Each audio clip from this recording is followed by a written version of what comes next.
But we have got an expert in the studio to find out how you can buy a second-hand car without getting scammed. Craig Stevens, the CEO of DubiCars, they are, of course, the second-hand car marketplace, joins me in the studio this fine morning. Good day, Craig. How are you? Good morning. I'm very well. How are you doing?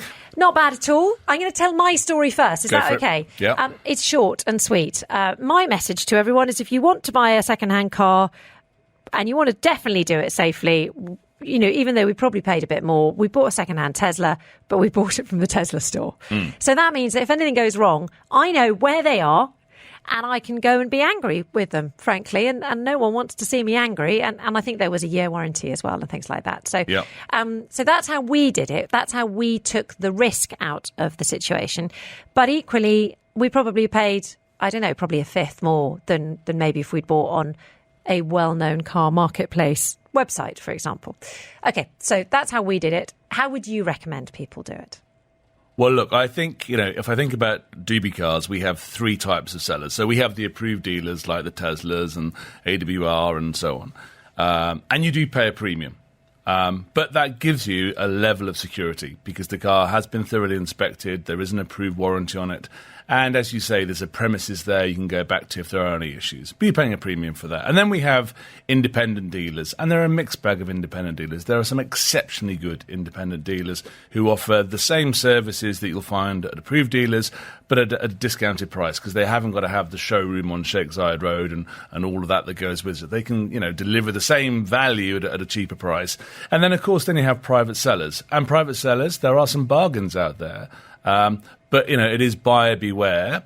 And what I'll try and do over the next 10 minutes is talk you through a plan to kind of protect you as best as possible. But look, you know, when you buy anything that's secondhand, doesn't matter what it is, there's always a risk, right? So how do we minimize that risk, I think, is what we need to focus on. You know, buying a car normally is the second most expensive purchase of your life. And in Dubai, when you're renting, it may be the most expensive thing that you're actually buying. And if you think about the process that you would go through to buy a house, you need to kind of replicate that for when you're buying a car. You know, you need to put that level of governance and process in to make sure you buy safely. Yeah, because we bought the car we had before the Tesla was a Volvo. And first of all, I personally think air conditioning in Volvos is pretty useless because, let's be honest, they've been designed for Sweden or Norway or wherever they're from, where it doesn't get much hotter than about 28 degrees. But second of all, I think the air conditioning was actually broken. And they'd sort of patched it up, but eventually after a few months it burst and that cost us 6,000 dirhams. But we never would have known that. But if it'd been a warranty, then we could have gone back to the company. Yeah, absolutely. And I think, look, you know, we know that I think there's two things here. I think there are people that are selling their car that know they've got some issues and they're going to try and patch them up just to get it sold. And there, as you said earlier, there are scammers. There are people who are actually going to try and take your money and the car may not even exist. Or if it does exist, you know, they've changed the mileage or they've lied about the car in some way, shape or form. So I think, you know, we need to make sure that the consumers, as I say, go through a plan to try and eradicate as much of that as possible. How? What's the plan? What's the plan, Craig? It's a cunning plan. Let me tell you about the cunning plan. So, look, firstly, I think, you know, customers need to do research, right? Because actually buying a car is an exciting time. I don't care if you're buying a cheap car, an expensive car. It's exciting, right? It's a new car. It's new to you. So you need to take some of that emotion out of it and have a little bit of a plan in terms of how you find the right car. So do your research first, right? Make sure you know what kind of car you need, how much budget you've got. Go on to something like DubiCars and check in terms of availability and price. If you see cars that are ridiculously low in price, you know, as they say, you know, if it sounds too good to be true, it probably isn't true. There's a reason. And scammers are very good at knowing what price point to come in to get you to connect with them, right? They'll go below market price. So be wary of that if there are cars that are priced under. Or it's got a ridiculously low mileage for a 4-year-old car or anything like that, which just smells a little bit dodgy. So once you know what kind of car you want to buy, you know what kind of budget, and you've done your research in terms of availability and price, you know, then make sure you go for a quality test drive. And I would always advise, take someone with you on the test drive, right? Because they can sit in the back, and when you're getting excited about driving, they can ask the questions that you will forget to ask, right? So, and you've got someone who can validate it, and they can also listen out for squeaks and bumps and anything else to give you confidence around that car. I think the next thing is probably the best 300 dirhams you can spend is get a quality inspection under that car. Get a professional. Really? Yeah, Spend the money. 300 dirhams, right? It doesn't matter if your car is 10,000 dirhams or 100,000 or 300,000 dirhams. Spending that 300 dirhams just gives you that peace of mind, because what that 300 dirhams will do is not only check the quality of the car to see if there's any damage, if the air conditioning's not working properly, whatever it may be, but they'll be able to tell you if the car's been clocked, because they'll be able to work that out. You know, there are indicators in the car that will tell the inspector whether this car has done more miles than is on the clock, right? So you'll find that sort of stuff out from a good quality inspection. And you can, again, find those on our site. But with you, if you're doing a private sale, do you call for the inspector to come to the house of the seller? 100%, yeah. Oh, wow. And you can, through our site, that can be done within 24 hours. So you can literally say, yes, I want to buy this car, I'll get it inspected. The inspection company will then call the private seller. They will arrange to go to their house. They've got ramps on the back so they can put the car up, do a full inspection. Within 24 hours, you get a full report with photographs and videos pointing out any issues that may be with the car. And then you can make an informed decision about whether you want to buy. Because, look, with used cars, there's always something that's going to go wrong. Yeah. Maybe you're happy to buy it based on the fact you know what's going wrong because you can afford it and you can put new brakes on it or you can put new tyres on it or whatever it may be. But obviously, if he finds out that it's been clocked and it's been involved in a major accident, you're probably not going to want to buy it. And that's what they will give you. I mean, would you recommend that if you do find out that a car has been involved in an accident, would you just walk away from it straight away? Look, I think, no, I wouldn't, because I think over here, every accident needs to be registered. And I've been involved in accidents where it's literally just catch the back of my bumper, right? So I wouldn't walk away from that. I think it depends on the severity of the accident, whether I'd walk away. And if the accident in any way can impact the safety of the vehicle, of course, you walk away. Yeah.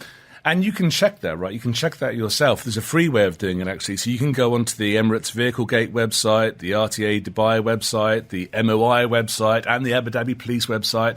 You just get the chassis number, and the seller should give you the chassis number. You type that into those websites, and they'll tell you the whole accident history of that car. And you'll know exactly what accidents. So you can make that decision based on free data. So I think at this stage, if you've been through that whole process, you're confident it's the right car for you, the next thing is only pay a small deposit, right? Don't pay a large deposit, because all you're doing is showing intent. So if they're asking for a huge deposit, don't pay it. You're paying a small amount of money to hold that car just while you get yourself sorted to make the final transaction. Oh, I hadn't thought of that. Yeah, because most people, you have to go through you might need to get a loan, for example, to buy it. That's right.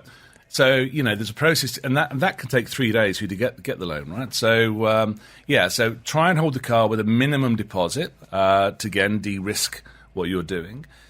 And then when it comes to the final transaction, that's actually quite simple now. So, you know, when you go to the RTA, the seller will have to get the car inspected again. And then once that's past that, you can make the transaction.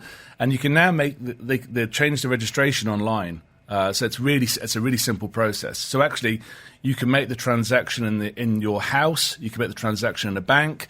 You can do the online transaction there, but you only make the online transaction or pay the cash once the car is in your name. You never make the payment before it's in your name. So once you can see that it's there and it's in your name, then you're good to go. That's when the envelope goes over. That's right. That's a brown envelope, or the I suppose you send it via bank transfer, don't exactly. you? I mean, bank transfer over here is immediate, right? So you can literally see it's gone, and you can then click. And it clicks. Yeah. And you're done. You get a text message. And you're paid. Yeah. So that's the kind of cunning plan. A couple of other tips I'd give to consumers to look out for.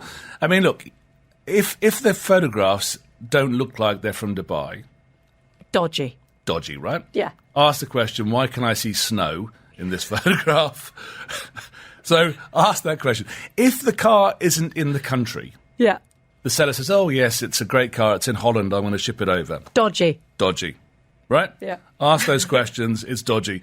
And the last thing is, this isn't necessarily dodgy, but if it's a non-GCC car, so it's an American spec car or a Japanese spec car. I think we've got an American spec Tesla for what it's worth. Yeah, and that's not dodgy, but Good. You need to do more research on those cars before you buy it. You wouldn't, you bought through an approved dealer. But if you're buying privately, just type the VIN number into Google. That's all you've got to do is type the VIN number into Google, and if there have been any accidents in America or Japan, it will literally tell you, top of the listing will be any accidents or issues. And that's a free check you can do. And that would be dodgy? If it's been a write-off in America through, a cyclone or something and then sent over here, it's dodgy.